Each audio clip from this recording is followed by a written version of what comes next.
Hello, and thank you for making me a part of your program today. I'm so glad to be able to welcome you to the Washington Women Veterans Summit and to provide you with an update on the work I'm doing to support women veterans and all of our nation's heroes here in Washington, D.C. But first, I want to thank you all for the work you are doing to support women veterans on the ground in Washington State with the unique challenges they face. Through your work and the leadership of advocates like Elfie, you are providing a nationwide model for how changing the VA culture to meet the needs of women can and should be done. Here in Washington, D.C., we also have taken steps to meet the needs of the fastest growing population at the VA, but we still have work to do.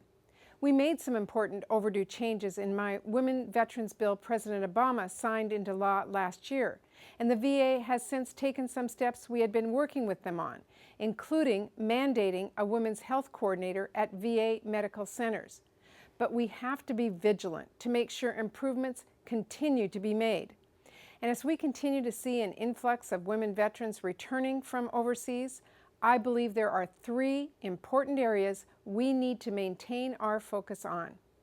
First, we need to improve and modernize VA facilities to make them more hospitable for women veterans.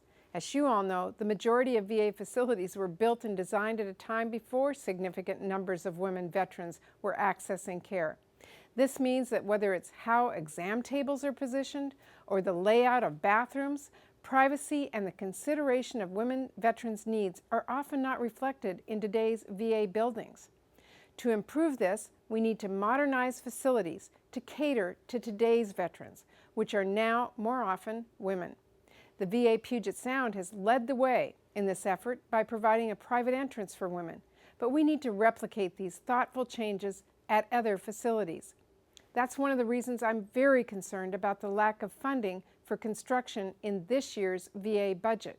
And given the huge list of projects that have yet to be funded, I'd like to see VA take a good look at how projects are prioritized so women veterans see the changes they deserve. Second, we need to provide services for women veterans who face their own unique challenges as warriors and mothers. This is an area I addressed in my Women Veterans Bill with a pilot program to provide child care services to women at the VA and with a program that gives the VA authority to care for newborn children of women veterans.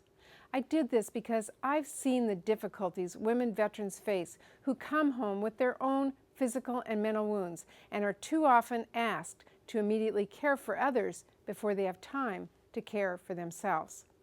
However, to date, the VA has still not gotten this important pilot program up and running. That's unacceptable, and I will continue to push the VA to provide a strong support structure for women veterans who are being thrust into caregiving roles. Finally, as chairman of the Senate Veterans Affairs Committee, I'm going to hold the VA accountable for improvements to women's care through strong oversight. One of the things I'm most excited about in terms of the resources being chair of this critical committee provides is the chance to send staff out to make sure changes are being made at local VA facilities. And believe me, I plan to do that. When the VA says they have evening and weekend hours so women can come by for visits, how many women's clinics are actually operating with those hours? And how many women vets coordinators are full-time? These are the types of questions I intend to get answered.